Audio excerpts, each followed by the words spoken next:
For to this video guys, naade ko diri sa farm ni Inday Norme. O gigunitan ako ang drone para nindot ang iyang paglupad ba kay gikan daw siya sa kuwang mga kamot. Nindot o ana na style ba. Hasta seryoso po ni akong crush. Uy, nalingaw yung tinanaw sa iya ba. Unsa pa lingaw oy. Basta siya ang kauban lingaw kayo. O pagkanindot yung tanawon rin napita kay malantaw lagi nimo ang fish pan ba. Unya karon manguha na pud ta og kuan kaning silhig ba. Himuon og silhig pero di ni lubi ha. Ambot unsay pangalan ani basta nanguha na ko diri kay gisugo ko sa amo na kong ikalima ba. Sana all maraming amo. Pero mao ning trabahante nga way sweldo-sweldo. Pero okay ra na. Ang importante nalipay sila og nalipay pud ko. Nilingi ko kay naglibog ko ug asa dapit ang putlon nako ani kay matunok man day ko ani kay tunokon man day ning kahuya ni umbot unsay pangalan ani. Ang ilang giingon nindot daw ni paghimo og silhig kay mas lig-on daw ni kaysa lubi. Mao na magsugod na ta og putol para mahuman na ni atong trabaho diri.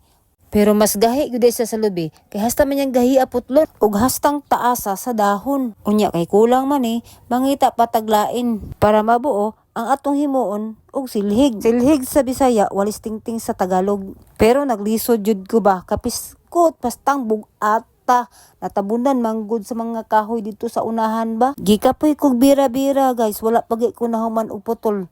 Pero parte na akong kapuya tungod aning nagpabugat sa kuha. Kay natabunan manggod siya sa mga dagkong kahoy nga naputol diri ang dapita. O garon tiwason na nato ning putol para makalakaw na ta. Kay basing makasab-an tangas ta atong dugaya. Ug nilingi ko kay niabot akong crush. Ug mitabang na si Norme Garcia, gikuha na niya ang atong pinutol na palwa.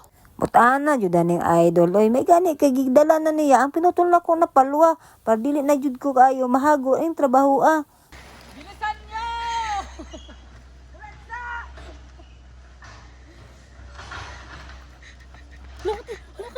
Gingnan na ko siya nga siya ra mo putol sa palwa ug ako na lang ang maghakot.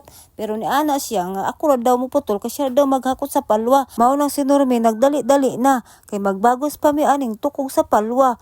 Ug ako diri wala pa nahuman kay gidugangan pa nako ug usa ka palwa. Kay dili ko gusto ug makulangan sila. Kay nahuman naman tagputol sa palwa ato nang birahon para makauli na ta. O karon gihimo ana kog sungkod ang sundang kay gihangak nako diring dapita. Partira bang taasa sa ako ang sakaon ug hastang layua pa. Kay napoy akong gidala hastang bugata. Kay perting taasa aning palwaha. Kamas. O diba gihangak na.